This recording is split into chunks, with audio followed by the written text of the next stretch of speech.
Bonjour Edrozo et bienvenue sur la chaîne Born to be Wine. Et ce soir une vidéo spéciale puisque je ne vais pas parler de sujets sur le vin, etc. et aux alentours.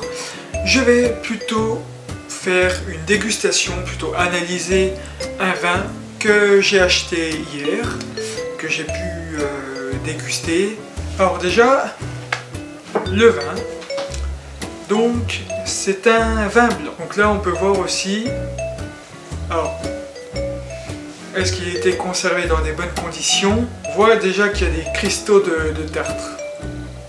Cristaux de tartre, c'est quand le vin est froid, et trop froid. Si un jour vous avez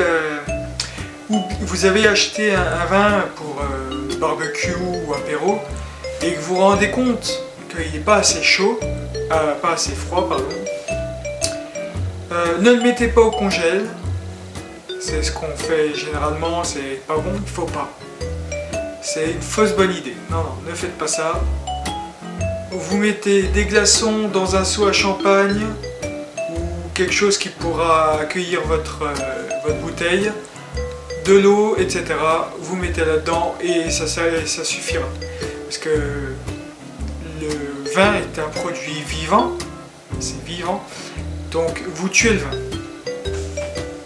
Voilà, petite parenthèse sur comment servir le vin blanc, notamment.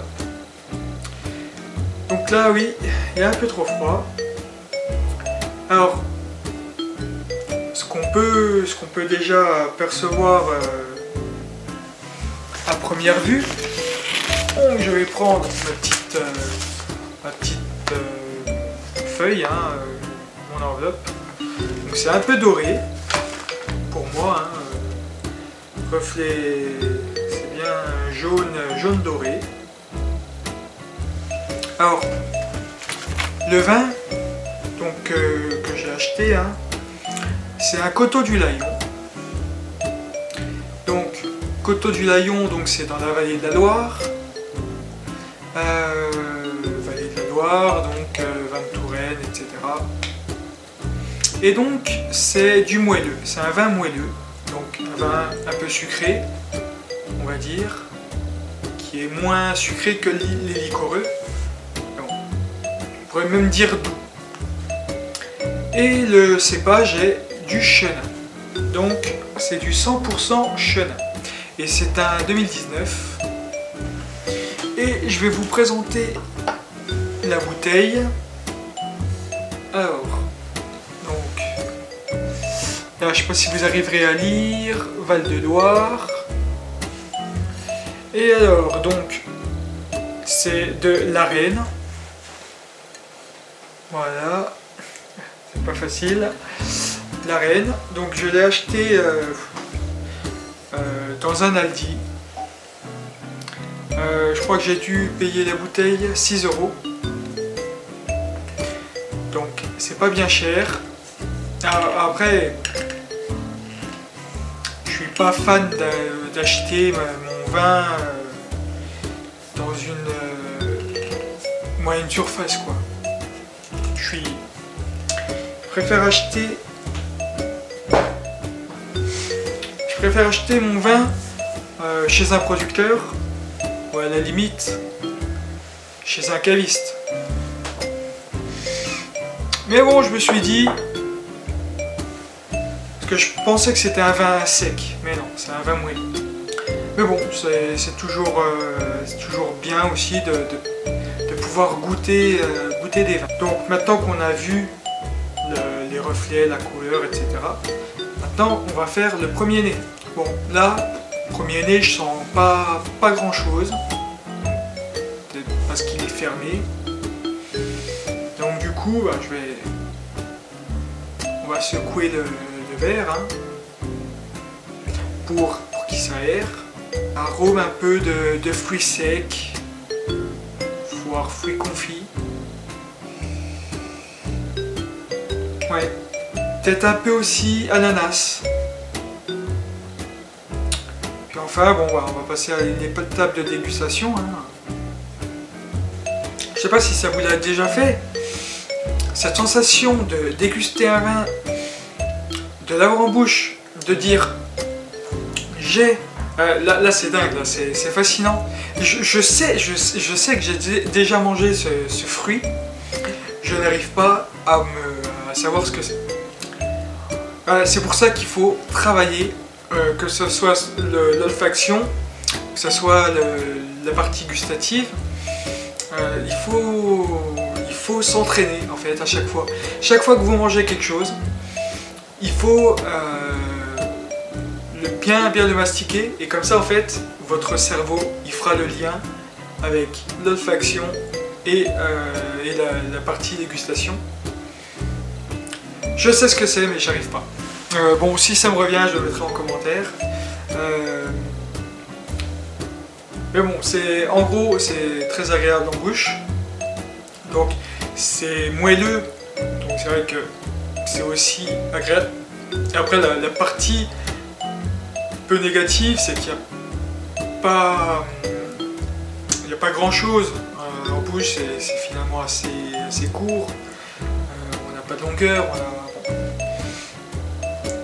voilà comment on peut analyser ce vin. Alors c'est une vidéo un peu improvisée que j'ai fait puisque c'est ma première, donc n'hésitez pas à me donner vos retours aussi, que ce soit en commentaire, que ce soit demander aussi autour de vous, partagez cette vidéo. Voilà. Avant de conclure, je vais quand même redéguster parce que je suis sûr que ça va me revenir. Alors, des fois dans tous les vins, vous avez des petites descriptions de ce qu'ils appellent, enfin, des conseils de service entre telle température, des conseils d'accompagnement. Des fois il y a des petites descriptions aussi de ce que c'est. Des fois ils présentent la région, ils présentent le vin. Donc je vais voir, je vais lire. Donc c'est la contre-étiquette en fait. Et il y a aussi d'autres indications qui sont intéressantes. Alors donc déjà, comme je vous l'ai dit, donc le cépage c'est le chenin. Ensuite, donc ce qui peut accompagner ce vin. Donc vous avez donc apéritif, donc foie gras, dessert, pomme et cannelle. C'est peut-être la pomme au niveau arôme en bouche que j'ai senti. Pomme, pêche. Ouais, peut-être ça. Ah. Achetez ce vin. Voilà, allez dans un des Aldi, achetez ce vin et faites l'expérience. Goûtez-le. Faites la dégustation comme je peux vous le montrer dans ma vidéo qui va s'afficher au-dessus. Faites-le. Clairement, faites ça. Et après, vous me direz. Peut-être que vous serez un peu plus doué que moi. Peut-être que vous aurez plus de mémoire gustative. Mais voilà, faites-le. Donc, alors, dégustation. Donc là, ah oui, des fois j'aime bien, des fois c'est marrant. Des fois c'est marrant. Alors, robe jaune, paille, clair. Le nez affiche de belles notes de fruits mûrs, de raisins de Corinthe, de pommes rôties et d'écorce d'agrumes confites. La bouche est douce et délicate à la fois. Les saveurs fruitées enveloppent le palais pour laisser place à des sensations acidulées qui équilibrent l'ensemble. Oui, effectivement, c'est bien équilibré. C'est pas trop acide, il n'y a pas d'amertume, mais en même temps, c'est doux, c'est soyeux. Bon, en même temps, c'est un vin moelleux, donc forcément, c'est un peu plus agréable que plusieurs vins secs. Alors, ils disent de servir entre 7 et 9 degrés, sinon, effectivement, après, il perd de sa saveur. En dessous de 7 degrés, ouais, c'est pas la peine. Il va perdre toute sa saveur. Et au-dessus de 9, bon, après, c'est pas agréable de boire un vin tiède. Il faut que ce soit frais. temps de garde 3 à 5 ans. Alors généralement les vins moelleux, les vins liquoreux, type Sauternes peuvent se garder très longtemps. Type Sauternes ou Tokai, ils peuvent se garder très longtemps. Donc là, 3 à 5 ans, je pense qu'il faut faire l'essai, mais c'est pas mal. Franchement, c'est un bon rapport qualité-durée. Ça se trouve, on peut peut-être même le conserver encore plus. Et après, là, ce sera d'autres arômes. Produit de France, donc le degré d'alcool donc à 11,5 degrés. Voilà. Je l'avais expliqué aussi ce que c'était le titre alcoométrique dans une vidéo, je crois qu'il y a une ou deux vidéos en arrière. Je vous laisserai regarder aussi. Bon, ouais, convient pour femmes enceintes. Donc 75 centilitres, oui, c'est la centilisation. Toutes les bouteilles font 75 centilitres. Voilà. J'essaierai de mettre, si je peux, en description les informations sur l'arène. En tout cas, c'est une belle étiquette. Voilà, c'est assez sobre. Avec toujours Val de Loire, évidemment, sur la bouteille, le logo. Donc voilà, c'est tous les Droso pour cette soirée, pour cette vidéo. Je vous dis à la semaine prochaine pour une nouvelle vidéo qui sortira donc dimanche prochain à 10h30. N'hésitez pas à liker, à partager, à vous abonner à ma chaîne, à commenter, à me dire si jamais vous avez aimé cette vidéo, quel type de vin vous voudriez que je déguste, que je vous montre. Et avant de partir aussi, une note. Allez, ça mérite quand même un 7 sur 10.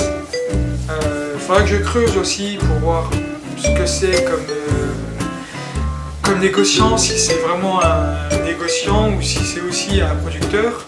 Voir s'il a acheté les raisins ou alors il a acheté le vin qui était déjà tout prêt, tout pressé, et qu'il a fait les divers assemblages.